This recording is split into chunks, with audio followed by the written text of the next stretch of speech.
রাশেদ রাহান চৌধুরী চলে আসলাম আপনাদের মাঝে নতুন একটা ভিডিও নিয়ে। এই যে আপনার আপনার হচ্ছে র্যাঙ্ক ইসের ফ্লাইওভার, মগবাজার ফ্লাইওভার উপরে দেখেন একদম কত সুন্দর, একদম খুব শুনশান নিরাপত্তা, গাড়ি চলছে হালকা পাতলা। এরকম ঢাকা শহর থাকবে, এটাই ভালো কথা। এত গাড়ি যানজট ভালো লাগে না এদেশে। যানজট যত কম হবে তত ঘোরাঘুরি করে মজা লাগবে, চিল করব, মজা করবো। ওই যে আমাদের একটা আপি যাচ্ছে, অন্য পেঁচিয়ে যাবে কিছুক্ষণের মধ্যে গাড়ির ভিতরে। উনি উন্নাটা গুছিয়ে ফেলেছে। অনেক সচেতন নাগরিকত্বার কথা বলে আর কোনো লাভ নেই। উনি কি গার্লফ্রেন্ড নিয়ে যাচ্ছে, গাড়ি ড্রাইভিং করে যাচ্ছে, সেটা তো বোঝার কোনো উপায় নেই। দেখা যাচ্ছে গাড়ি ব্রেক করছে, চলো হচ্ছে। এবার আমাদের সামনে সে ব্রেক করে ফেলছে। এখন কি করা যাবে? আমাদের সাথে কি কোনো জিজ্ঞাসাবাদ করবে নাকি ডিবি আরনের মতো, কে জানে।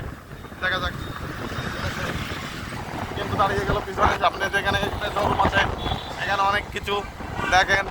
আমরা এখন যাচ্ছি শহীদ মিনারে পুষ্পস্তবক অর্পণ করার জন্য। আল্লাহ হাফেজ।